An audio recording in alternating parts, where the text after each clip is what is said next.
பால்காரே நீ போ. பணமா? நாளைக்கு சேர்த்தரையா? இன்னைக்கு கொடுப்பான்னு பார்த்தேன். வாயா போஸ்ட் எங்கயா ரூவா? இந்தா.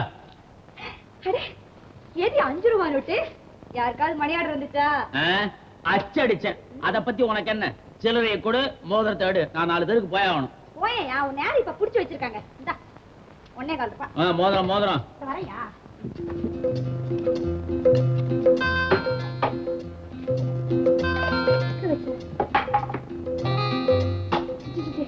இந்த சனியை முடிச்ச மோதிரத்தை எங்க வச்சனே தெரியல. இந்த பிள்ளை என்ன என்ன வேணாலும் சொல்லு, ஆனா என் மோதிரத்தை சனியன்னு சொல்லாத, மரியாதையா பேசு. எங்க அப்பா மிலிட்டரியில் அவில்தாரா இருந்தப்போ கர்னல் துரை அன்பளிப்பா கொடுத்தது. யார் கொடுத்தா எனக்கு என்னையா? நான் என்ன முழுங்கிட வப்பறேன். தேடி எடுத்து வைக்கிறேன், நாளைக்கு வந்து வாங்கிக்கோ. நாளைக்கா? அதெல்லாம் முடியாது. நேத்து நீ என்ன நம்பல, இன்னைக்கு நான் உன்னை நம்ப முடியாது. இப்பவே வச்சாகணும். இப்பவே? ஆமா. ஏன் இப்படி அவசரப்படுற? இத தின்னுட்டே நான் போய் தேடிட்டு வந்துடுறேன். சீக்கிரம் எடு.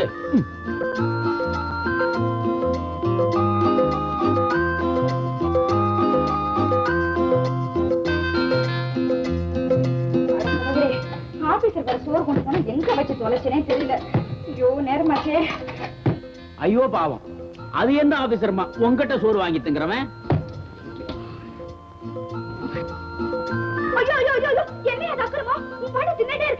ஆமா, நீ லோலோ லோலோலும் தேடிட்டு இருக்கிற வரைக்கும் நான் அம்போ நின்னுட்டு இருக்க முடியுமா? பசி நேரம் பயத்துக்குள்ளது. நீ ஒரே ஒரு வாழைப்பழத்தை கொடுத்து வேடிக்கை காட்டுற. நானாயா வேடிக்கை காட்டுறேன்? ஏன் தலையெழுத்தியா? நான் ஒரு குரல் கொடுத்தா இந்த ஊரே மிரளும். கேவலம் ஒரு மோதிரம் என்ன மிரடுது. இத பாரியா, போயிட்டு நாளைக்கு வாயா. இதை எப்படியா தேடி வச்சிருக்கிறேன். நாளைக்கா? இந்த பாரு, நான் எப்ப வேணாலும் வருவேன். நீ மட்டும் மோதிரத்தை கொடுக்கல, நடக்கிறதே வேற. ஆமா பாவி மனுஷா, ஒரு சேப்பு பழத்தையும் காலி பண்ணிட்டாரு. நான் சொல்றத கேடா. இன்ஸ்பெக்டர் ஐயா கூப்பிடாரு, வரமாட்டேன்னு சொல்றியே. யாரா இருந்தா எனக்கு கிடையா? சும்மா கேசுடுவேன் கேசு. நான் உனக்கு கெஞ்சி கேக்குறேன்டா, தயவு செஞ்சு வந்துடுறேன். என்ன போலீஸ்காரையா, என்ன விவகாரம்? தலை விதிங்க. இவரு பழைய கேடிங்க. இப்ப இவன் கள்ளசாராயம் விக்கிறதா இன்ஸ்பெக்டர் யாருக்கு எப்படியோ தெரிஞ்சு போச்சு. அரெஸ்ட் பண்ணி கூட்டாடான்னு சொன்னாரு. இங்க வந்தா கீசிடுவேங்கிறான். பின்ன எதுக்கா கெஞ்சிக்கிட்டு இருக்கீங்க? ஸ்டேஷனுக்கு தள்ளிட்டு போக வேண்டியதானே? என்ன தள்ளிக்கிட்டு போறவன்? சும்மா கீச எனக்கு வர ஆத்திரத்துக்கு இவனை பிச்சு கொதறிடுவாங்க. அதான் இந்த வட்டாரத்து எம்எல்ஏ இவன் கையில இருக்கிறதா சொல்றான். அப்புறம் குத்தம் செஞ்சு இவனை விட்டுட்டு என்ன சஸ்பெண்ட் பண்ணுவாங்க, நீதி விசாரணை நடத்துவாங்க. அதுதாங்க பாக்குறேன். இல்லன்னா கீசிடுவேன் கீசு. பாத்தீங்களா, மறுபடியும் கீசிடுவேன்றான். இந்த மாதிரி கேடிங்களை அடிக்க கூடாது, அன்பான திருத்தணும்னு சொல்றாங்க. முடியுங்களா? அதாவது நாட்டுல கொலையும் கொள்ளை அதிகமா போயிடுச்சு. என்ன உன் இஷ்டத்துக்கு பேசிக்கினே போற? கீசிடுவேன் கீசு. கீசிடுவேன் கீசு. ஸ்டேஷன்ல கிளி. ஏயா குத்தவாளி போலீஸ்க்கு எதிராக வாதாடிக்கிட்டு இருக்கான், நீங்களா சும்மா வேடிக்கை பார்த்துட்டு இருக்கீங்களே. நல்ல விஷயங்களை பொதுமக்கள் போலீஸ்க்கு உதவியா இருக்கிறமே தவிர குத்தவாளிகளுக்கு பாதுகாப்பா இருக்க கூடாது. கவனம் வச்சுக்க. 40 நாள் தவணைக்குள்ள நாம 4 பேரும் நிரபராதின்னு ஜனங்க முன்னாடி நிரூபிச்சு காட்டணும்னா அது நடக்கக்கூடிய காரியமா? இத பாருமா, நமக்குள்ளவே இப்படி கேள்வி கேட்டுக்கிட்டே இருந்தோம்னா நம்ம எதிர்காலம் கேள்விக்குறியாதான் ஆயிடும். ஆபீசர் ஏற்கனவே 40 நாள் தவணை கொடுத்தாரு, அதுல 10 நாள் செத்து போச்சு. மீதி 30 நாள். அதுக்குள்ள நிரூபிச்சு ஆகணுமே நாம நிரபராதின்னு. இல்லன்னா நம்ம இல்ல ஊர்ல ஜெயில தான் இருக்கும். சென்ட்ரல்ல போடுறானோ சேலத்துல போடுறானோ ஒருத்தரோட ஒருத்தர் பாசத்தோட பாத்துக்கவே முடியாது. ஐயோ, நெத்தி விரவ நிலத்துல விட நாய் போல அலைஞ்சு கஷ்டப்பட்டு சேர்த்த கருப்பு பணம் அத்தனையும் வெளியே கொண்டு வந்துருவான் போல் இருக்கே. அந்த அளவுக்கு பயம் இருந்தா எல்லாத்தையும் என்கிட்ட கொடுத்து வைங்களே. என்ன தீவாரி கோழி மாதிரி முளைக்கிறீங்க? ஒண்ணு இல்லைங்க, அப்படியே கொடுத்தாலும் அது யானை வாயில போட்ட கரும்பாயிடுமேன்னு தான். பாத்தீங்களா நமக்குள்ள ஒத்துமை இல்ல, நம்பிக்கை இல்ல, நம்ம உருப்படவா போறோம். கரெக்டா சொன்னீங்க. அத புரிஞ்சுக்கிட்டுதான் அந்த ஆபீசரும் உங்க எல்லாரையும் ஓட ஓட விரட்டாரு. அவர் விரட்டுறது இருக்கட்டும், போஸ்ட் நீ எதுக்காக உள்ள வந்த? இப்ப என்னங்க செய்யறது? வெளியில நின்னு எத்தனை வாட்டி போஸ்ட் போஸ்ட்னு கத்துறது? யாரு வரலன்னா வெராண்டாவில போட்டு போக வேண்டியதானே? போட்டு போகலாம், வெறுங்கிறதா சார்ந்தா. இது ரெஜிஸ்டர் லெட்டர் ஆச்சே, கையெழுத்து போடணுமே. அடடே ரேக்லா, இந்த கிண்டல் கிறுக்கெல்லாம் என்கிட்ட வச்சுக்காத. ரேக்லா சார், அன்னைக்கு ஏதோ ஏடா கூடமா நடந்து போச்சு. அதையே மனசுல வச்சுக்காதீங்க. என்ன மன்னிச்சிருக்க.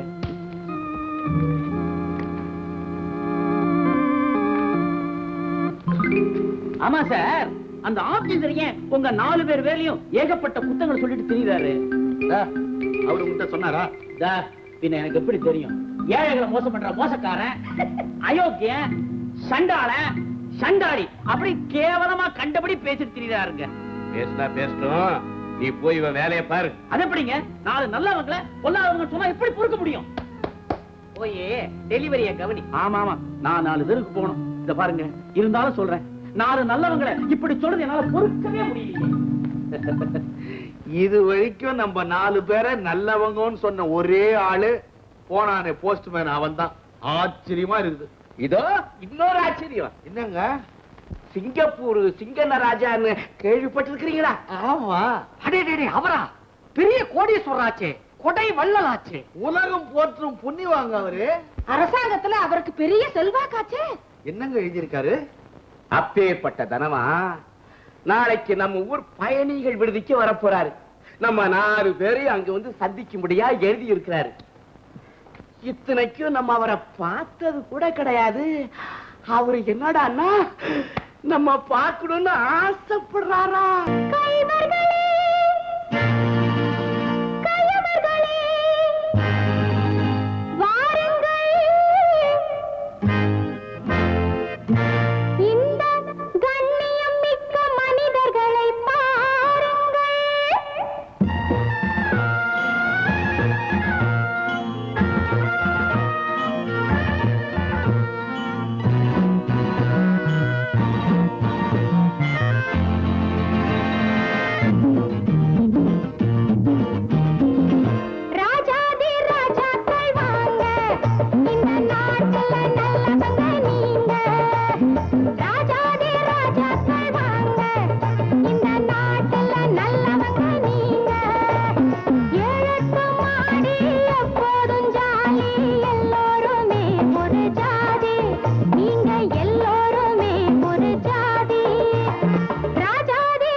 இந்த நாட்டுல நல்லவங்க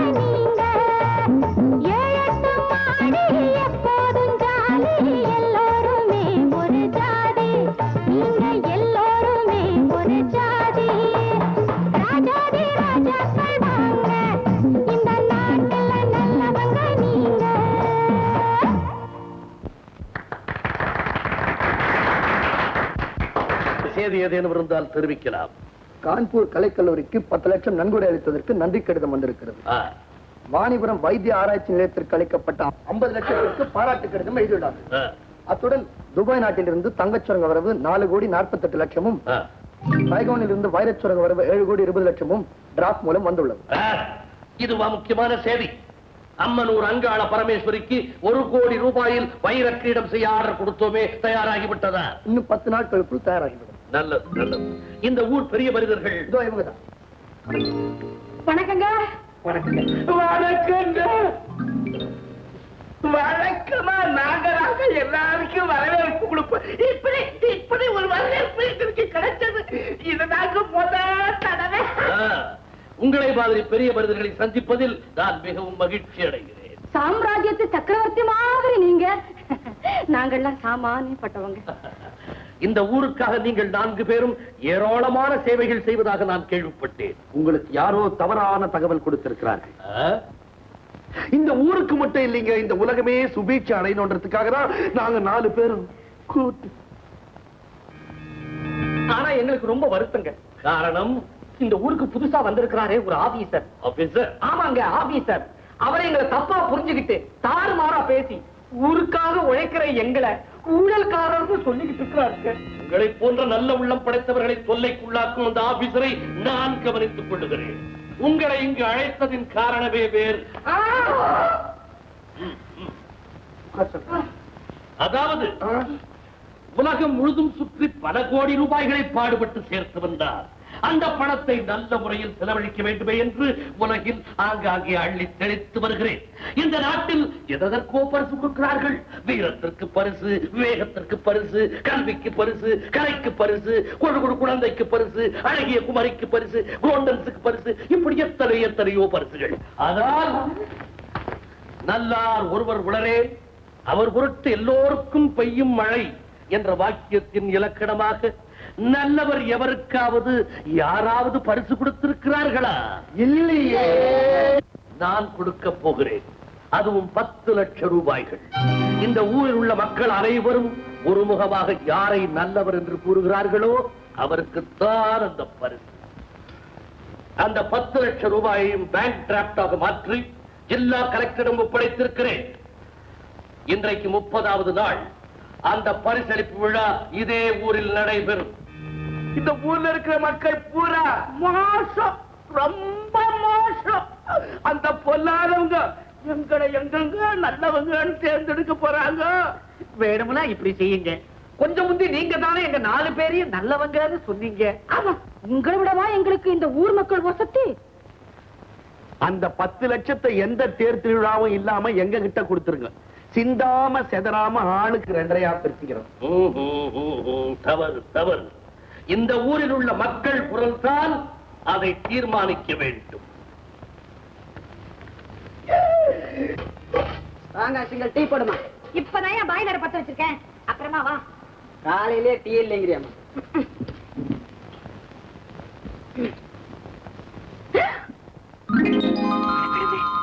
விடிஞ்ச விடியாத அந்த வெள்ளி மோதிரம் வருதே. பாழா போன அந்த மோதிரமும் கிடைக்கல. என்ன பண்ணுவேன்? படத்தை பார்த்துட்டு ஒண்ணு கூட மிஞ்சாதே. என்ன புள்ள, மோதிரம் கிடைச்சதா? வாயா வா. நல்லா இருக்கியா? மோதிரத்தை விட அதான் கிடைக்கல. அதுதானே பார்த்தேன். இல்லன்னா நீ இந்த குழைய மாட்டியே. நாளைக்கு வாயா, எப்படியாவது தேடி எடுத்து கொடுத்துடுறேன். அதுதான் நடக்காது. மோதிரம் கிடைச்சால் ஒழிய இந்த இடத்தை விட்டு நான் நகர மாட்டேன். என்னது, வாழைப்பழம் வேற இல்ல? சரி மோதிரத்தோடு. அட போயா டிங்கிறட்டப்பா. அன்னையில இருந்து இன்னை வரைக்கும் தேடிக்கிட்டு தான் இருக்கேன். கிடைச்சாதானே. இன்னும் ஒரு வெள்ளி மோதிரத்துக்காக இப்படி உத்தர விடுறீங்க. என்ன புள்ளி நீ அவ்வளவு கேவலமா பேசிட்ட? இப்போ கூட அந்த மோதிரத்தை கொண்டு போய் சீமையில இருக்கிற கர்னல் துரைட்ட கொடுத்தேன்னா ₹1,00,000 கொடுப்பாரு. ஏயா, உனக்கு பணம் தானே பெருசா தெரியுது. ஒரு பொண்ணு கண் கலங்குறது பெருசா தெரியல. என்னது, நீ கண் கலங்குறியா? ஆச்சரியமா இருக்க. உன்ன அரட்டுவேன், ஊர்ல உள்ளவங்க எல்லாம் வெட்டுவேன், குத்துவேன்னு மிரட்டுவேன். சத்தியமா சொல்றியா? நீ என்ன நினைச்சுக்கிட்டாலும் சரி, எங்க ஆத்தா அப்பனை ஒரே நாள்ல தூக்கி கொடுத்தப்ப கூட நான் இப்படி துக்கப்படல. அந்த பழா போன மோதிரத்துக்காக ராத்திரி பூரா நான் எம்பூட்டு அழுதுன்னு தெரியுமா? அடப்பாவமே, ஒரு பேச்சு எனக்கு சொல்லி அனுப்பிக்க கூடாது? எதுக்கு? கண்ணை தொடச்சு விடவா? இல்ல, உன் கண்ணத்துல 2 பலாறு கொடுத்து இப்படி கவனக்குறைவா நடக்கலாமான்னு கண்டிச்சிருப்பேன். யாரு? என்னையா? ஆமா. என்னையா படம் நடிப்பேன்? என்ன தொட முடியுமாயா உன்னால? நான் யாரு? ரோஷக்காரியா? ரோஷக்காரி. உத்தரையே விட்டுடுவேன். பெரிய மோதிரம். உன் மோதிரம் முக்கா துட்டு போறாது. போயா, இந்த எல்லாத்தையும் எடுத்துட்டு போ. இந்த கரையை எடுத்துட்டு போயா. எல்லாத்தையும் பெரிய மோதிரம். போயா, போ. எல்லாத்தையும் போயா. என் மோதிரம் நிஜமாவா? இந்த பாரு. ஆத்தாடி, நல்ல காலம். சாமி, உனக்கு ஒரு கும்பிடு, உன் மோதிரத்துக்கு ஒரு கும்பிடு. ஆட விடு.